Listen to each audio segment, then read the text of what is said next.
नमस्कार मित्र, शिक्षक मित्र हो. आज आपण अतिशय नवीन अशा शब्दांचे उच्चार शिकणार आहोत आणि खरोखर आपण जर या मार्गाने गेलो तर निश्चितपणे विद्यार्थ्यांना सुद्धा आनंद मिळणार आहे.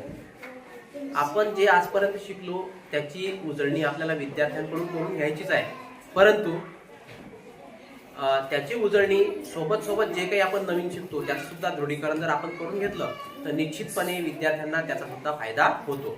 आज आपण ए आणि आय हे जे दोन स्वर आहेत त्या स्वरांपासून जो उच्चार तयार होते ए, आणि महत्वाची गोष्ट म्हणजे हे दोन्ही स्वर जवळजवळ पाहिजे. ए आणि आय जवळजवळ पाहिजे.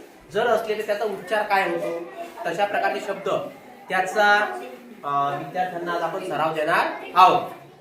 हे बघा, ए आय एम. ए आय चा उच्चार होतो ए आणि एम चा उच्चार म. काय ए म.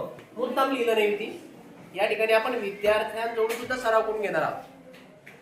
पुढे बघा, ए आय डी. याचा उच्चार ए, डी चा उच्चार ड. ए ड. पी चा उच्चार प, ए आय चा उच्चार ए. मग काय पेन. पुढे बघा, पेल, सेल. आता या ठिकाणी लिहिलं असेल त्याच्या मागचं कारण असं आहे की जे आपले खूप समजत नाही का, त्यासाठी या ठिकाणी आपण मुद्दाम उच्चार लिहिला. प्ले ड, हे ल, टे ल, रे ड. आता या ठिकाणी सुद्धा डब्ल्यू चा उच्चार मी व लिहून दिला. असतात काही विद्यार्थी की ज्यांना थोडंसं अजूनही आकलन करायला कठीण जाते, मुद्दाम त्याच्यासाठी ते दिलं तर विद्यार्थी निश्चितपणे वाचतील. वे ट, फे ल, पे ड, मे न, से ड, ने ल, रे ल, मेड. अशा प्रकारे जर आपण विद्यार्थ्यांना उच्चाराची जर ओळख करून दिली तर निश्चितपणे विद्यार्थी चांगल्यापैकी वाचू शकतात. आता या ठिकाणी माझा एक विद्यार्थी आहे, हा आहे फैजान. आणि फैजान हा इंग्रजीमध्ये खरोखर थोडासा म्हणजे वाचनामध्ये त्याला अडचणी जातात आणि अक्षरशः त्याला त्या अक्षरांची ओळख सुद्धा नसते, परंतु हा फैजान सारखा विद्यार्थी सुद्धा अतिशय छानपैकी वाचू शकतो. त्याला ज्या अडचणी जातात त्या अडचणी निश्चितपणे मी या ठिकाणी मराठीत लिहिल्या आहेत. फक्त बी आणि डी मध्ये तो फरक ओळखत नाही व्यवस्थित, तर त्यासाठी मी मुद्दाम ते अक्षर लिहून दिले. मात्र फैजान फक्त मी त्याला एका मिनिटामध्ये वाचन घेतलेलं, याच्या पहिले कधी वाचन घेतलं नाही.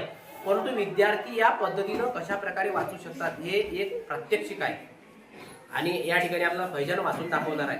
दर्शना बेटा ते स्केलपट्टी दे आणि इकडे. हा, तर तुला काय करायचं बाळा, त्या प्रत्येक शब्दावर स्केलपट्टी ठेवायची आहे आणि तुला ते वाचायचं आहे.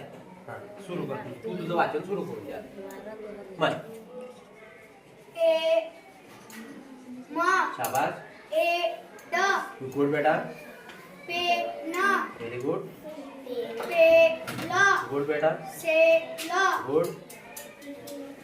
गे न. Very good. जे ल. गुड बेटा.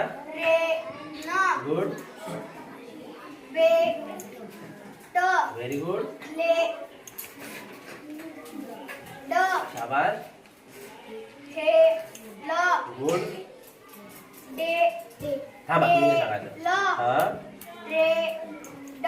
हा. वे ट. गुड. पे ल. हा. पे ड. गुड. मे न. हा. से ड. गुड. ने ल. गुड. रे ल. गुड बेटा. मे ड.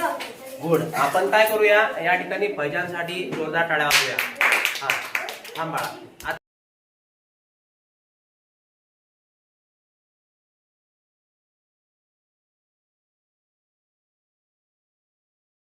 या ठिकाणी आपण फैजानसाठी जोरदार टाळ्या वाजवूया.